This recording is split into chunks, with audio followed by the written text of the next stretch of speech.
Invité de l'émission, Giovanni Solinas, l'entraîneur du Chebab Briadi de Belvisdel, qui partage d'ailleurs la première place avec l'USMA d'Alger. Monsieur Solinas, merci d'être avec nous, d'avoir répondu à notre invitation. Merci à vous. On est stressé à la veille d'un tel derby face au Nef du Sindé? Ou pas du tout? C'est un match comme les autres? Pour les supporters et pour toute l'ambiance, ce n'est pas un match comme les autres. Le derby, c'est un match particulier. On vous en parle tous les jours sûrement de ce derby contre le Nef. Bon.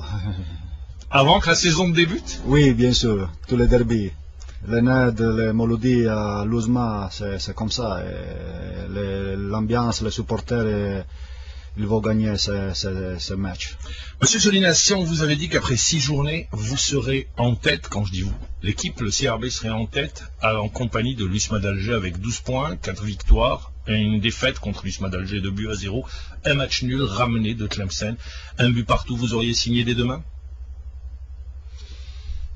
Nous, on a travaillé beaucoup pour chercher le maximum. Je pense que les points que nous avons en classement sont mérités. Il est le fruit de notre travail.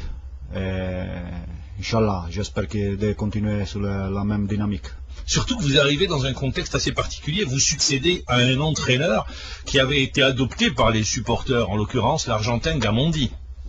Oui. C'est toujours difficile de succéder à quelqu'un qui est apprécié, qui est aimé par les supporters. Non, ce n'est pas difficile de succéder à un collègue que moi je respecte, qu'il a bien travaillé, que moi j'ai félicité parce qu'il a fait un bon travail. Et donc, félicitations à Gamondi pour le travail qu'il a fait avec le CRB. Mais chaque entraîneur il a son méthode, il a son philosophie. Et moi, je vais en direction de mon point de vue. On reviendra justement sur votre philosophie de jeu, mais avant on va parler de ce derby algérois face, rappelons-le, à l'équipe du Nef du Sindé. En l'occurrence, nous avons Monsieur Mdjahd. Monsieur Mdjahd est avec nous au téléphone. Monsieur Mdjahd, bonjour. Oui, bonjour maman, bonjour mes auditeurs, bonjour Giovanni. Eh bien, il vous a pas entendu, il n'a pas mis son casque, il vous a salué tout simplement. Voilà. Bonjour, bonjour. Alors justement, Monsieur Mdjahd, c'est un match particulier également pour vous, ce match face au Chebab Briadi de Belvisdel. Oui, bien sûr, c'est notre deuxième derby. Donc on a vraiment bien travaillé cette semaine pour pouvoir affronter une très belle équipe du CRB qui a très bien entamé ce championnat.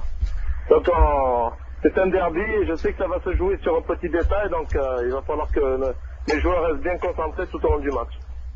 Alors, vous l'avez dit, il va falloir qu'ils restent bien concentrés. On va juste changer de casque, le temps de permettre à M. Solinas justement de pouvoir vous suivre, parce que il vous a pas écouté. Alors justement, vous partez, vous revenez, vous êtes battu sur le score sur 1-0. Est-ce qu'il y a encore beaucoup plus de pression par rapport à la semaine dernière?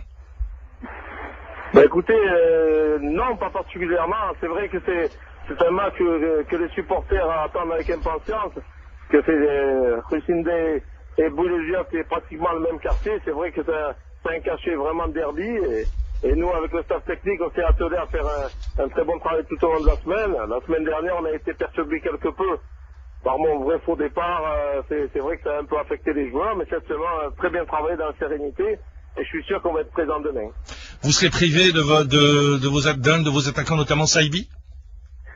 Écoutez, il est au soin, on va essayer de le récupérer. Pour le moment, je ne peux pas me prononcer, j'attends l'avis médical.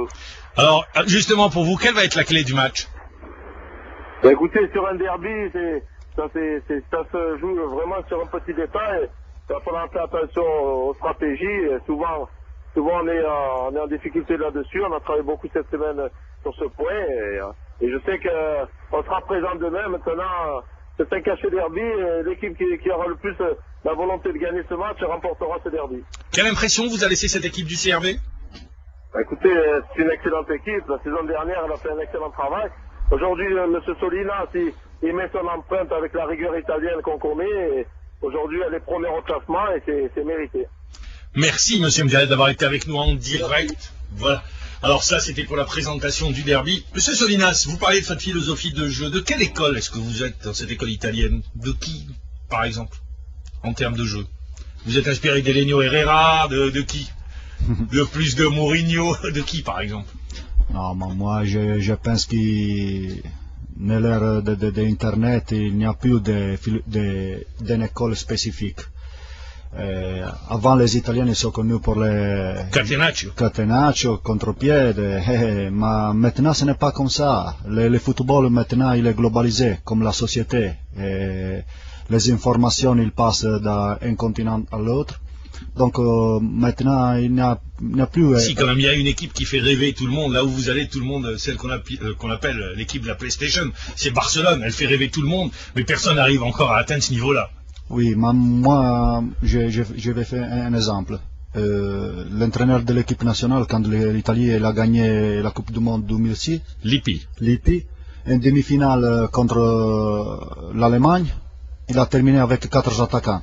Alors, comment on peut dire que les Italiens sont défensifs? Pas du tout. Alors, mais vous, pour vous, quelle école vous inspire aujourd'hui? Non, ce n'est pas une école qui doit inspirer.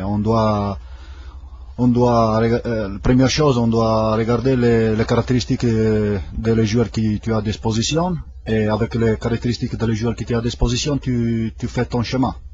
C'est comme ça qu'il doit travailler un entraîneur. Alors vous êtes la meilleure attaque du championnat, puisqu'on parlait justement de jeu, vous êtes actuellement la meilleure attaque du championnat, avec 11 buts marqués depuis l'entame de la saison. Oui, bon, c'est notre philosophie d'attaquer la surface de réparation avec beaucoup de joueurs. Une seule fois vous n'avez pas marqué et vous avez perdu.